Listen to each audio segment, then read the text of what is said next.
Anyway, it's great to be here. Thank you, Dermot, for introducing us, and thank you, Una, for the lovely words. On behalf of Pieta House, we'd like to thank the new committee for taking part in Darkness into Light 2018.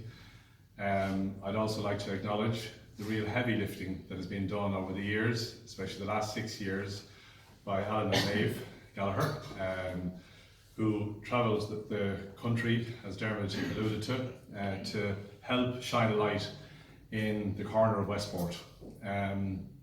Pieta have existed since 2006, and in those years, Joan Freeman started out something that wasn't sure where it was going to go. It was a new, innovative approach to helping people in crisis, suicidal crisis, or those who are self-harming. The approach that was taken and is still a model to this day is around compassion and care.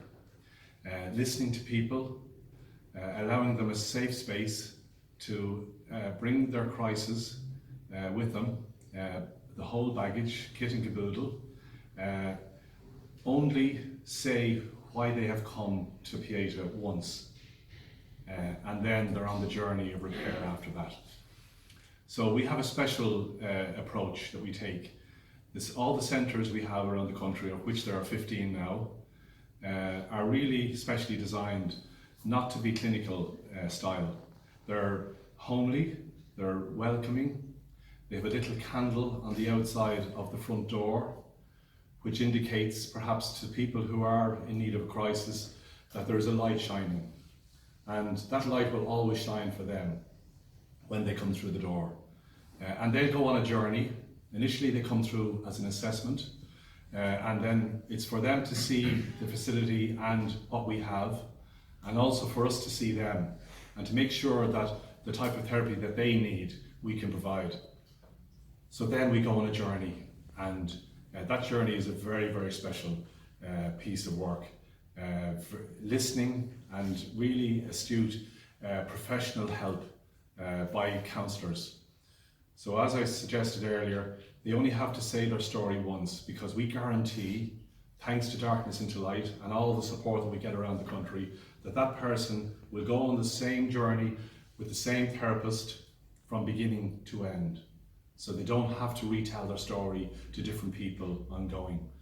And that is very, very important for people coming with baggage and with all the crisis that they have, because by retelling their story, perhaps they're reliving all of that memory again, where they don't. They just say it and that's it. And then hopefully they'll go on that journey with us, as 7,500 people did last year in 2017. And I know to date that we have saved huge volume of lives by the approach that they have taken and the bravery that they have shown to come past that threshold and go through from beginning to end. And hopefully 15 sessions later, they'll be a lot more fulfilled and able to go on that journey of life and live a full life. As we know, a lot of people come back to us and say afterwards, it was a very special time in our lives, and we thank you for that. And they're thanking us, but it's really you guys who have to be thanked, because Pieta would not be here if it wasn't for volunteers and people helping us to continue offering the free of charge service that we offer. People don't have to consider money as an option, thanks to you. A third of our income comes through Darkness into Light, at least a third of our income, actually more now, because we're getting better and we're getting much more prolific around the country and around the world now. And thankfully there's more money coming in, so we can save more lives. And thanks to you for doing that. Darkness into Light started in 2009 in the Phoenix Park, where we had 400 people show up. Joan Freeman is the founder of Pieta and also the founder of Darkness into Light as well. She had a light bulb moment, she often says, and this moment is very precious to us now, because we're in our 10th year now. We're celebrating our 10th anniversary this year, which is absolutely amazing. She didn't think for a second, and she honestly says this, that it would continue on and grow, and more people wanting to get involved. So We have over 140 venues this year taking part in Darkness into Light in Ireland alone. And then the rest, the other 50 venues approximately, will be doing Darkness into Light throughout the world, in all the different corners of the world. And that's amazing. And that's thanks to Westport for putting Darkness into Light on the map, especially in the west part of Ireland, where we only had, I think it was 2 different Darkness into Light venues doing taking part in Darkness into Light in the west of the Shannon, which is amazing. At that time there were 6, I think, when we started off in Westport throughout the country, and now there are over 140. Isn't that amazing? And over 200,000 people took part in Darkness into Light last year. I know there's loads of figures being thrown at it, but it probably puts it in perspective of where we're at now on Darkness into Light map. And we're not stopping now. We're only starting, because we want to save the 400 people who died by suicide last year. We want to save at least 1 more of those this year. And perhaps there will be a family in Ireland this year who won't be grieving over the bereavement of somebody dying by suicide. That's what our main aim is. We have a vision in Pieta where suicide, self-harm, and the stigma around suicide will be hopefully converted and changed into hope, self-care, and acceptance. We have a huge problem in the stigma surrounding mental health and looking for support and asking for support, especially men. Men have a huge issue with looking for help.